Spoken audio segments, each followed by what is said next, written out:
causal emotions surrounding an addiction. Well, what we need to do is feel the grief in the moment that the addiction is not met. So, what do we mean by that? Well, let's say we're in a husband and wife situation, or we're in a partnership, and we start talking to our husband, and our husband says, and our husband's just not hearing us, right? His mind's off on something else, right? And we're talking away, and then we stop halfway through and say, "You're not listening to me." Well, that's the first moment where my addiction is now getting triggered. He's not listening to me, and the truth is he does not have to. Right? And the truth is also that if I'm getting angry with him for not listening to me, or I feel hurt that he's not listening to me, I am being unloving in that moment towards him. So while I'm thinking he's being unloving to me in that moment, I am actually in that same moment being unloving towards him. Does that make sense to everyone? Now that's very challenging to actually work your way through in an actual situation. Because most people feel, I'm not the one at fault. He's not listening to me. That's not loving. Right? And as soon as we go into that state, we don't realise actually that we're being just as unloving, and perhaps even more so than the person who's not listening, because the person who's not listening is allowed to not listen. He's allowed to make a choice to actually tune out and just think about something else in his mind, if that's what he wants to do. He's allowed to do that. He's not even breaking a law of love doing that, actually, because he's allowed to do that in that moment, isn't he? Everyone's allowed to do whatever they want with their life, and particularly if he chooses to not listen to you, it doesn't mean he doesn't love you. He might have heard it 25 times before and it never goes anywhere. And he might by now feel very frustrated that he's heard it 25 times before, and he's just decided in his life now he doesn't want this 26th time getting presented to him anymore. And that actually could be a very loving thing that he's trying to do with you. But because I'm in this addiction, I'm in this emotion of I expect him to give me this response, this hearing response, and I expect it because I have an addiction that if a person doesn't do that, they don't love me, I could get very upset about it, couldn't I? I could even get into a rage about, like, how dare you always don't listen to me, what do you think, and we get so upset and we start really getting connected with that emotionally, not understanding actually it's not all about our husband, but it's actually about some childhood causal expectations that were developed in us that have been present all of our life that we're unwilling to release. Now, why do we want to talk about addictions and expectations? Well, your soul is set up in such a manner that you are going to automatically be attracted to every single person who meets your addictions. Now, how does that pan out in our life? Well, that means that right now, in your circle of friendship, there are certain people who you feel especially attracted to. Now, there is only two reasons why you would ever feel especially attracted to two different types of people. One of those reasons is pure, in the sense of soul-based pure reason, in that your desires match their desires. And the other reason is impure, in that your addictions match what they were willing to supply to you to meet their own addictions. Now, unfortunately, what happens on the planet is that many of us are still in this very addictive have all of these addictive expectations inside of us.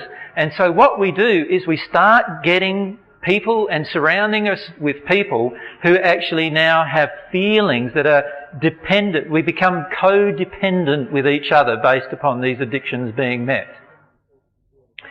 Now, many of you will notice that happening in your relationships. If you look back past your relationships, if you're honest with yourself, you'll see that you attracted a certain type of person. Often what we do is we get angry with that person and say, yeah, that person was crazy, we got another person, but he happened to be very similar to the last one, and just a different face and a different body, but he's pretty similar in terms of everybody else. And we deal with something emotionally, and then we get one that's a slight improvement. I remember having a conversation with one lady where she had 4 partners in her life, and she said, yeah, the first one used to violently abuse me and beat me up. And then I got a man who just verbally abused me and spoke all the abuse. And now I got a man who just projects heaps of emotion at me without any verbal or And she says, I'm improving. And yes, she is, right? But the truth is she's still hooking into addictive relationships. With each one of those relationships, there's some kind of addiction being met. And eventually we work through that emotionally and we move on to another relationship where that same addiction no longer is needed to be met. But unfortunately, through our life, we often create even opposite addictions. So we go from a person who's very abusive to now we won't touch any man at all. Like, no man at all.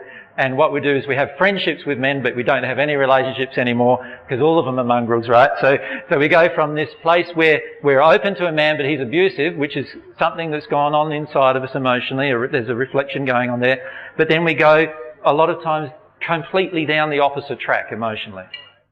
Now, what we want to do instead of that is we want to be honest about our expectations.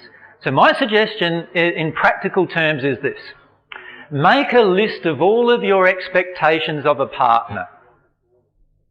Your ideal partner. What does he or she do? Right? Just make a list of them all. He always listens to me. He always takes me out to dinner, makes me feel nice. He always goes, do the physical things, even all down the physical things. Like, he has to be 6'3". He has to be this size. He has to be, all of that. All of these are parts of your expectations, right? So write them all down. All of the expectations you have about the opposite sex, your ideal partner in the opposite gender. And if you're a gay person, obviously your ideal partner in the same gender. So you write down all these ideals that you have about somebody who will love you. So that's number one. Make an expectation list, in other words. Now a lot of people then, this is what a lot of people do, and this is what a lot of self-help books also recommend you do. They get this list and say, right, now what you do is you go out and you find that person. No, I'm not suggesting that, right? What I'm suggesting is that expectation list is actually telling you what your addictions are. Right? So what you do is you make another list and you look at the expectation. Right? Let's say the physical expectation, he has to be tall, is a physical expectation. Right? Then I look at the addiction. What inside of me emotionally would cause me to want to be with a person who's taller than I am, rather than shorter than I am? Or who's bigger than I am, rather than smaller than I am? There has to be something in that. Can you see that? Now, a taller person, what does he do for me? So yeah, there could be a protection issue there. So my addiction is, I'm addicted to a man who can protect me. That might be, and I see the physical size as a method of me avoiding this emotion of feeling unprotected when I'm with a smaller man who's smaller than me. Does that make sense? To allow myself to feel about each thing that I've put down as the expectation. Now that's a physical thing. Let's choose an emotional one. He always must listen to me. So let's write down my addiction on the other side. What's my addiction? What's the feeling? When I'm not listened to, that means he doesn't care. There's got to be something like that in there, doesn't there? And then I have I'm addicted to being heard. So there's often the joke that's made that guys talk a lot less than women. Now that you've met me, you know that's not true. but anyway, but there's often that statement, right? But in reality, what often happens is that we sometimes when we talk a lot, we can have an addiction to being heard, and that's why we have to speak a lot. Does that make sense? And we need to look at these relationships because every one of these addictions actually stops us from releasing an emotion that drives it. And we want to release the emotions that drive it because we want to get into a state where I have no expectations of you whatsoever. Where you can abuse me or treat me nicely, and for me, I don't have any sadness about you treating me abusively. Wouldn't it be nice to be in that place? Where actually you can stand in front of a group of people and have all of them getting angry with you and you still feel really happy about yourself. That would be a really good place to be in, wouldn't it? If we can just have soul, yeah? And then we'll go to Jen. But if you were in that place of people not being affected by people doing that, your law of attraction probably wouldn't bring you that in the first place. Certainly. That's spot on, Sol. Yep, that's spot on. Is that right? Yeah, it is spot on. If I'm in a space where I'm no longer triggered by people's anger all the time, then I'll attract less angry people into my life automatically. That's very true. Yep. But it doesn't mean you won't attract some. Yeah. Because if you're in a state of truth, what happens is you often attract people who are in a state of error so that their error can be confronted. And when you confront their error, they often get angry. But the real thing is, how does it affect you inside of yourself? See, most of us, if somebody gets angry with us, what do we feel? What do you feel when someone's angry with you? Like, Mum gets angry with you, what do you feel? Well, when Mum gets angry at me, I feel scared. Okay, But so fear. When Fear. other people get angry at me, I get angry at them Okay. as well. Okay, so it depends who gets angry, doesn't it? If a bigger person who, you think you're under the power of gets angry with you, Yeah. then most people go into terror or fear. If a person who's the same size of you gets angry with you, then often you feel like, oh, I can defend myself here, and you give them as much back, right? But either way, there's a different emotional influence. Imagine if a person gets angry with you and you felt only love for them, even though they're angry with you. That'd be a good place to be inside of yourself, because you wouldn't be trembling like this with Mum gets angry or a parent figure gets angry, and you wouldn't feel afraid and want to react to a person who's the same size of you. You'd actually feel quite calm inside of yourself. Isn't that a beautiful place to be? You reckon? Yeah. And that's where we can be. We can be in that place, right? So what kicked all this off? Do you remember? Might as well tell the whole story, if you're comfortable with it. Yep, I'd been working on this whole love as a gift scenario for quite a while, and it's here, right? Where is it? It's over there. Oh. For any of you who visited our house, I've got a big sign on the wall. Oh! Is that... It's,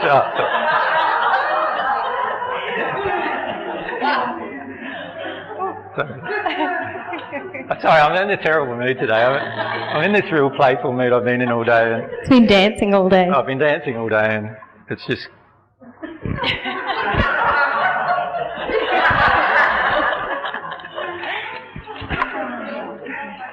So does that put you off a bit? That's all right. I'm happy for the diversion.